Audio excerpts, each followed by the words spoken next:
为什么一部22年前因收视率低迷而不得不砍掉1/3剧情的奈克瑟斯，依然能够成为无数奥迷心中无法撼动的神作？明明它的剧情偏向成人，明明它的风格极度黑暗，明明它颠覆了观众对于奥特曼以往的认知，甚至就连剧中角色松永管理员的饰演者都认为这样的一部作品是不是对于小孩子来说太过黑暗，太难以接受了？但制片人涉谷浩康则给出了这样的一个回答：现在对于小孩子来说可能没法理解，但是当他们大一些再去重看的时候，他们会认识到这部作品是有多么深沉，而且给孩子们留下这样的印象，是一部电视作品的使命之一。而结果也正如涉谷老师所说，因为剧情画面的黑暗恐怖，大部分的夜战又是一团漆黑，加上播放时间段不是以往的下午6点，而是周六的早上7点半等等一系列因素，致使奈克瑟斯的收视率屡创新低，在第16集更是跌到最低的 1.7%， 加上奈克瑟斯的周边商品销量也不佳，于是在开播的第3个月正式决定缩短播出期限。原本已经拟好的剧本，甚至已经拍摄好的内容被相继删减，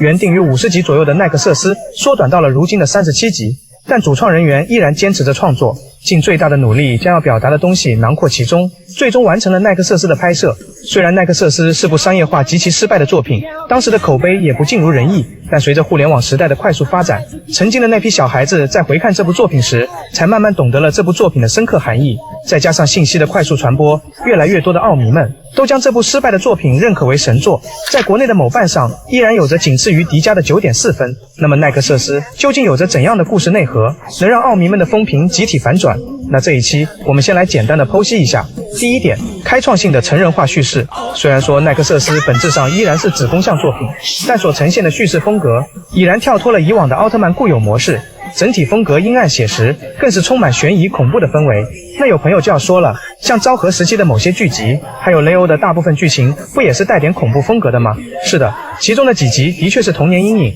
但是整体的剧情风格还是标准的子供向内容。而奈克瑟斯则是从整体定位上就已经是黑暗叙事的风格了，比如极其恶心恐怖的异身兽，经常有圣人的吃人画面，还有布景黑暗阴森，让人有种看鬼片的感觉。而奥特曼的出现也是打破以往人们固有的救世主形象，他不再被信任，甚至成为了防卫队的攻击对象。故事中的每位人物几乎都有着自己内心的一座孤岛，追求的目标也就不尽相同，人心的隔阂在这部奈克瑟斯中体现得淋漓尽致。因此对于人物的内心戏刻画的相当之多。试想一下，在这样子的世界中，英雄该如何得到人们的完全信任？那唯有孤独作伴。第二点，史诗般的连续剧模式。奈克瑟斯摒弃了以往一集一故事的单元剧形式，采用了环环相扣、循序渐进的连续剧模式，不仅极大地提升了故事的逻辑性，看到了剧中角色的一路成长与蜕变，并且整个故事也随着叙事发展慢慢步入最终的高潮。当然，这一创新也带来了巨大的风险，因为整体剧情的黑暗悬疑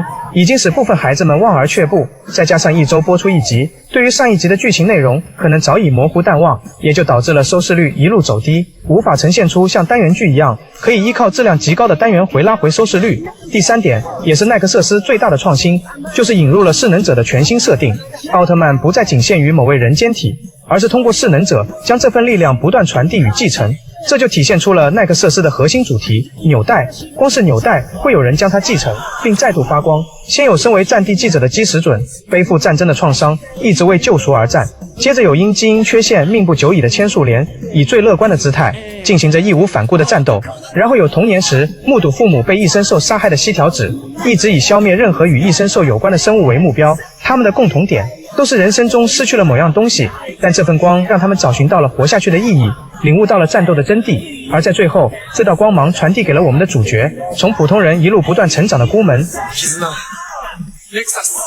并最终化身为诺亚奥特曼，拯救了濒临灭亡的世界。他展现了真正的英雄其实就是平凡的普通人。整一个故事不会像现有的作品一样平铺直述地给你讲大道理，而是通过非常严谨的世界观以及角色人物随着剧情的不断推进、不断质疑、不断成长，让你打心底里去认可这部作品，去领悟所表达的思想内核。这也让奈克瑟斯超越了给孩子看的特色的范畴，成为了超越时代与受众的匠心之作。其实奈克瑟斯的故事远比我们所了解的复杂得多，创作的历程也是坎坷曲折，其中还关联到 Yellow Ice 计划、奥特恩计划、克罗斯奥特曼等诸多内容。那接下来的一段时间里，我将围绕奈克瑟斯将这些故事呈现给大家，下一期我们不见不散。